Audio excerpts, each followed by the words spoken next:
Santa Clara Valley, during this period, they cut down a lot of the oak trees to make way for agriculture and, for the wood source and stuff. So much of Santa Clara Valley were orchards to feed, fruit to the rest of the country in the area until, after World War II, when the Cold War developed and there became more intensive defense work being done, and with the advances in the computer technology and HP, we had the beginnings of Silicon Valley, and much of the South Bay became sprawling houses, and we've pretty much just finished filling in the valley. But there had been some concern about this sprawl. In, I guess it's 1956, county parks, have protected a lot of land, but their emphasis and motivation was really recreation, camping and hunting and fishing and things. But there were some people that thought we really need some sort of effort as a counterbalance to all the sprawl that was happening. And of course, things moved pretty slow in terms of the conservation work, while the suburban areas were being built very rapidly. But the County Board of Supervisors created a task force led by Supervisor Diane McKenna, and they came out with this report in 1987 with some strategies for how to preserve some of the land. And so the first item that they suggested is the formation of an open space district. Okay, and it did happen. It took some time, but finally the state legislature in 1993 created what they called a special district. And at that time they called it the Santa Clara County Open Space Authority. And a special district is like the water district, or it provides a specific service to the property owners in the area. And so that's what we have with the open space. But it took a public vote in 1994 to create an assessment district, to fund it and to, vote in the first elected board. And so originally it was $12 per year parcel tax. But immediately the Silicon Valley Taxpayers Association sued, saying, you didn't cross the 2/3 threshold that a general tax would make. But as a special district, it didn't need the 2/3 vote. At least that's my recollection. I knew at the time what was going on, but I've forgotten, and I was too lazy to go back and really do the homework, because that was pre-internet age, and it was a little harder to Google on that. But I'm pretty sure that was the case. At any rate, the court system upheld the view of the Santa Clara Valley Open Space Authority. And so in 1998, they got serious about operating. Until that point, they didn't really want to spend a lot of money, because they didn't know if they were going to have to give it back to the taxpayers. And so they just had one general manager, Larry Coons, and one staff planner, Rachel Santos, and a lot of us volunteers who helped them with a citizens advisory committee that helped do some of the planning and that sort of stuff. In 2016, not too long ago, they went out and they got some more money with a second assessment district for another $24 per year parcel tax. And so now it's a pretty healthy agency. But going back to this original task force, they said, you should also have a land trust. And so, again, it took some time, but in 1998, the Land Trust of Santa Clara Valley was created. It is not you know, a particularly strong organization in terms of the money that they brought in. And since then, Peninsula Open Space Trust, that has operated up the peninsula, and particularly in San Mateo County, has become very active here in Santa Clara County, and plays a big role in terms of the funding of some of the conservation efforts. So they also said, hey, you ought to, you know, do some study about what are the priority acquisitions. And Santa Clara Valley Open Space Authority does this. In the early days, they called it study areas.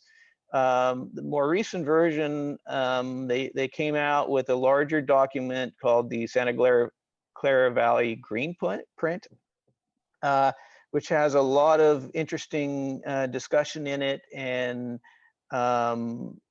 explains its prioritizations. And I do want to point out, if you go out to the Open Space Authority's website, they have some great document. Something that I really appreciate about this agency, and why I think it's so important, is just that they hire scientists, you know, and they do some real research, and they contract out to do some real research. And so now they've got a library of really interesting, you know, documents, including this green print. And within this green print is this map, which shows how they came up with their priorities. So what we're looking at is GIS overlays of different conservation values. So they were looking at the map for areas that had, you know, were important for watershed, for recreation, for climate resiliency, you know, and other, you know, wildlife habitat. And they overlaid these different maps, and so that the darker areas, the dark brown, are the areas that have the greatest, you know, conservation value, you know, on for lots of different reasons. And it's typically down here near Coyote Valley. And you know, one of the rallying calls for conservation came about with the desire to protect Santa Teresa Ridge, which is a little finger here of the Santa Cruz Mountains that, you know, is into San Jose. But, you know, with that taxpayers lawsuit and the Open Space Authority not spending any money, you know, there was a development marching on. And so they weren't able to protect a lot of it. Some of it is already protected by county parks. And there is still some open space, and they are trying to piece together some of Santa Teresa Ridge. Some other areas were protected by other agencies. I believe it was the federal government. I'm not. Maybe some of you know better than I, but like the wetlands there, the Baylands #1, I think is Don Edwards. I think that's a federal protection area. At any rate, they have prioritized, and including agriculture and stuff. And they, you know, this report, some of it I think was driven by this report, and some, you know, is just it's the nature of conservation that, you know, what things that this report suggested are things that have happened, including maximizing the effectiveness of acquisition expenditures. And so this area here of North Coyote Valley, that is an example of the leverage that the Open Space Authority and their knowledge brings. So now I'm having a little bit of problem here moving. My window is kind of in the way of viewing what I've got written here. So, you know, the Open Space Authority only kicked in $5 million. The city of San Jose kicked in $45 million, and Peninsula Open Space Trust $42 million to purchase much of North Coyote Valley. but it was really driven by the Open Space Authority and those of us that have been activists promoting protection of Coyote Valley for lots of reasons. I'm going to talk about that. But so the maroon color there was purchased by Post, and the blue by the city of San Jose and its residents, all to be managed by the Open Space Authority. So, you know, there was a suggestion that, you know, you're going to need assessment districts. And of course, the Open Space Authority did that. You know, they suggest, hey, you know, something that's important that you should consider purchasing is recharge of the watershed areas. So again, for example, the Santa Clara Valley Open Space Authority with those other posts in the city purchased North Coyote Valley for lots of reasons. And one of them is to protect this watershed, which is the largest serving Silicon Valley, Santa Clara Valley, the Coyote Creek, and all the hills around and the valley. And the water will pond up and then percolate down in places like this. This is called Laguna Seca. You know, so it recharges the underground aquifer, and most of the aquifer in this area flows north under Santa Clara Valley. So it's really important there. And also, if we had built this area out, the water would have rushed off even faster, you know, hitting concrete and going straight into the creeks and not percolating. And also, it's got a very high water table. If we had a gas station tank and it leaked, it would be leaking right into our drinking water. So they also said, hey, you know, we ought to charge the mitigation fees on, you know, new developments. And again, it took a long time and was kind of driven by some other issues I may talk about later. But in 2013, the Habitat Agency was established. And so what this Habitat Agency is like a land use planning organization for, you know, the same issues that the Fish and Wildlife Service gets involved. So, you know, when somebody wants to develop some land, they have to get permits from the Fish and Wildlife Service. You know, particularly if they're endangered species and stuff. So Santa Clara County decided, you know what, it'd be better if we plan to protect those critical areas and have some fees that fund these critical areas. And other areas will say, okay, you just pay your fee, you can develop. And so the developers who have to pay these fees, you know, may not be thrilled, but they're happy that their projects can go through faster. You know, they don't have to worry about any surprises of an endangered species or something. And so, for example, what really drove this was the discovery of this bay checker spot butterfly on Coyote Ridge, and all of the work to conserve it. So, you know, this butterfly was once common throughout the Bay Area, but I mentioned those grasses have choked out a lot of our native plants, including the host plant for this butterfly. And so now the last place it lives is on this Coyote Ridge. And it happens to be because there's lots of the serpentine soils that resist those European grasses. And also there's lots of microclimates. There's the rolling hills. So in one year, it may be, you know, bad year for the sunny side, but good for the shady side, and you know, vice versa. But so it's done quite well up there. But the way this Habitat Agency works is it has planned out what the critical areas are to protect. And so very similar to like what the Open Space Authority did with their map, you know, they ranked areas by high, moderate, and low, you know, so the dark areas are high value to be conserved. And they also have studied some of the wildlife corridors. That's what those yellow lines are that are important for passage of wildlife.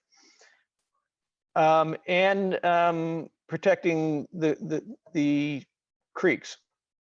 The way they operate is some areas, this has got way too much information on there. But basically, they've just mapped out some areas that you pay fees, and some areas that you pay higher fees, and some areas that you don't have to pay a fee.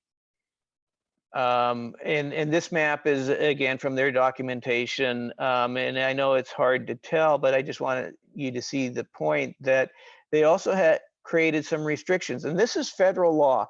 So, you know, it comes from the U.S. Fish and Wildlife Service and this plan to have this, you know, conservation plan. And so they require a certain amount of setbacks away from streams when developers want to build. Now, there are exceptions, and you know, you get into haggling over these things, but there are required setbacks from streams.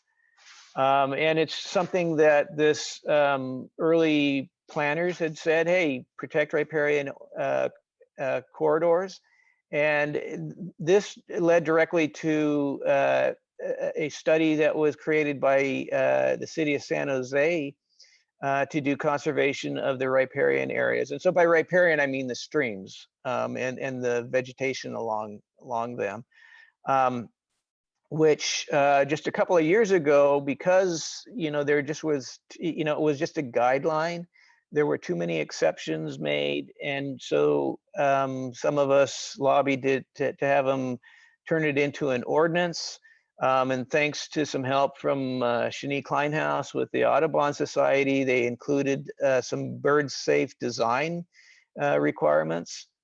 And they've, so, you know, there just was a lot of planning done here, including something about, you know, I just was impressed in that their forethought with Coyote Valley that, hey, we could do some transferable development credits. So, you know, people in Coyote Valley who aren't going to be able to develop, they could get some credit to, you know, sell or, you know, get to other areas that can be developed. And that's something that's being looked at right today through the San Jose's general plan process, and the county, Santa Clara County, is looking at it as well.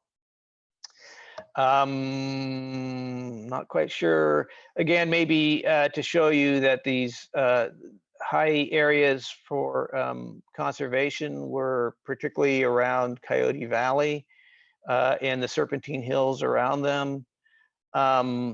So the Open Space Authority has preserved a lot of land at this point. The lightest green colored are areas preserved by other agencies or privately with conservation easements. I'll note that the San Felipe Ranch, owned by the Hewlett and Packards, is a huge area between Grant Park and Henry Coe Park that they just donated the development rights.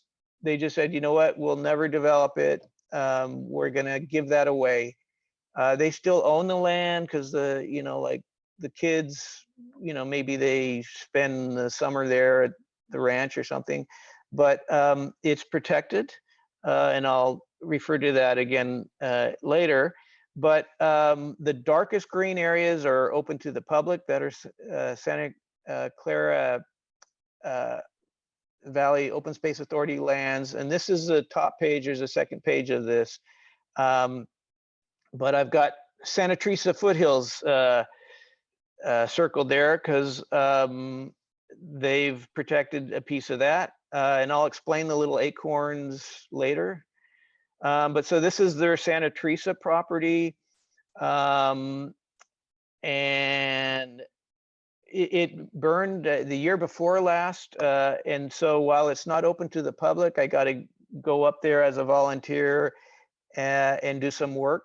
And so I thought it was kind of a fun place to see, because what happens with these fires is to make sure that, you know, the housing in the area don't burn. You know, the bulldozers get up there and plow fire breaks, but and that's great, saves some homes from burning. But these fire breaks are subject to erosion and allow, you know, invasive weeds to get in there. And so we went up there to smooth them out and prevent the erosion. But it's a very interesting place. Lots of these sandstone you know, rock outcrops that are pretty neat. And you can see the Almaden Valley in southern San Jose from there. And what it looked like after it